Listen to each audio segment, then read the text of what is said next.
प्रधानमंत्री नरेंद्र मोदी ने the India toy fair 2021 का वीडियो कॉन्फ्रेंसिंग के जरिए उद्घाटन किया।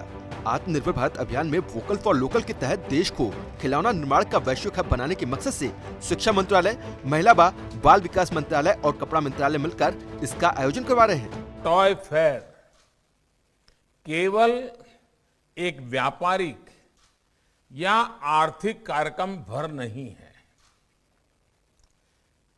ये कार्यक्रम देश की सदियों पुरानी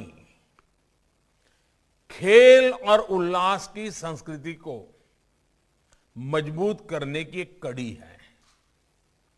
मुझे बताया गया है कि इस कार्यक्रम की प्रदर्शनी में कारीगरों और स्कूलों से लेकर बहुराष्ट्रीय कंपनियां तक 30 राज्यों और केंद्र शासित प्रदेशों से 1000 से अधिक एग्जीबिटर्स हिस्सा ले रहे हैं।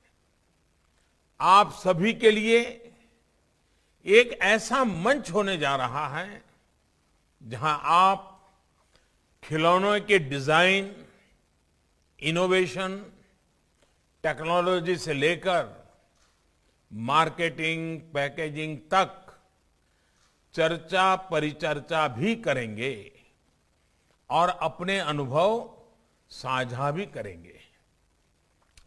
टॉय फेयर 2021 में आपके पास भारत में ऑनलाइन गेमिंग उद्योग और ई स्पोर्ट्स उद्योग के इकोसिस्टम के बारे में जानने का अवसर होगा। मुझे ये देखकर भी अच्छा लगा कि यहां पर बच्चों के लिए ढेरों गतिविधियां भी रखी गई है। मैं टॉय फेयर के इस आयोजन में अपनी भूमिका निभाने वाले सभी साथियों को हार्दिक बधाई देता हूं। साथियों, खिलौनों के साथ भारत का रचनात्मक रिश्ता, क्रिएटिव रिलेशन उतना ही पुराना है जितना इस भूभाग का इतिहास है। सिंधु घाटी सभ्यता, मोहनजोदारो और हड़प्पा के दौर के खिलौनों पर पूरी दुनिया ने रिसर्च की है। प्राचीन काल में दुनिया के यात्री जब भारत आते थे, वो भारत में खेलों को सीखते भी थे और अपने साथ खेल लेकर भी जाते थे। आज जो शतरंज दुनिया में इतना लोकप्रिय है, वो पहले चतुरंग या चादुरंगा के रूप में भारत में खेला जाता था। आधुनिक लूडो तब पच्चीसी के रूप में खेला जाता था।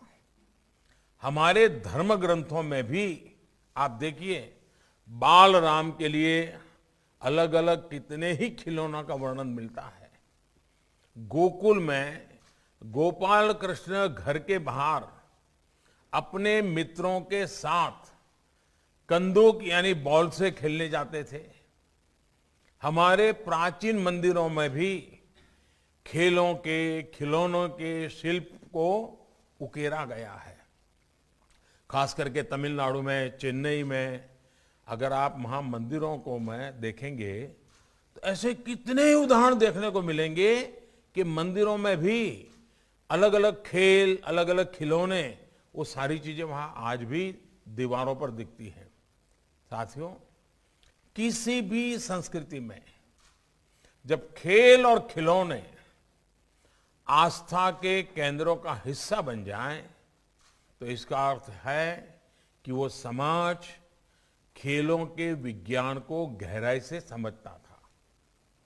हमारे यहां खिलौने ऐसे बनाए जाते थे जो बच्चों के चहुमुखी विकास में योगदान दें, उनमें एनालिटिकल माइंड विकसित करें।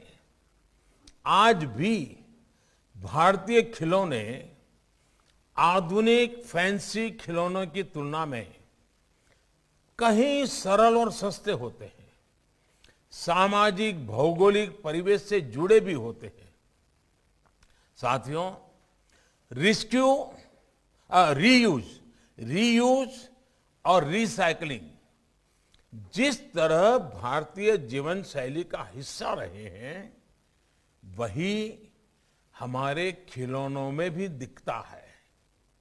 ज्यादातर भारतीय खिलौने प्राकृतिक और इको फ्रेंडली चीजों से बनाते हैं। उनमें इस्तेमाल होने वाले रंग भी प्राकृतिक और सुरक्षित होते हैं। अभी हम वाराणसी के लोगों से बात कर रहे थे। वाराणसी के लकड़ी के खिलौने और गुड़िया को देखिए, राजस्थान के मिट्टी के खिलौने देखिए, ऐसे ही पूर्वी मेदिनीपुर की गलर गुड़िया है, कच्छ के कपड़ा डिंगला और डिंगली है, आंध्र प्रदेश के इटिकोपक, बोम्मलू और बुधनी के लकड़ी के खिलौने हैं। कर्नाटक जाएंगे तो वहां के चन्नपटना खिलौने अभी जो हमसे देख रहे थे, तेलंगाना के निर्मल खिलौने, चित्रकूट के लकड़ी के खिलौने, धुबरी असम के टेराकोटा के खिलौने, ये सब खिलौने अपने आप में कितने डाइवर्स हैं, कितनी अलग अलग खूबियों से भरे हैं, लेकिन सब में एक समानता है कि सभी खिलौने इको फ्रेंडली और क्रिएटिव है। गौरतलब है कि अब दुनिया भर में खिलौनों के बाजार के रूप में चीन सबसे आगे रहा है, लेकिन अब खिलौनों के निर्माण में भारत को वैश्विक हब बनाने की जो मुहिम मोदी सरकार ने शुरू की है, वो दिन दूर नहीं रह जाएगा जब भारत खिलौने के कारोबार में दुनिया में नंबर 1 होगा।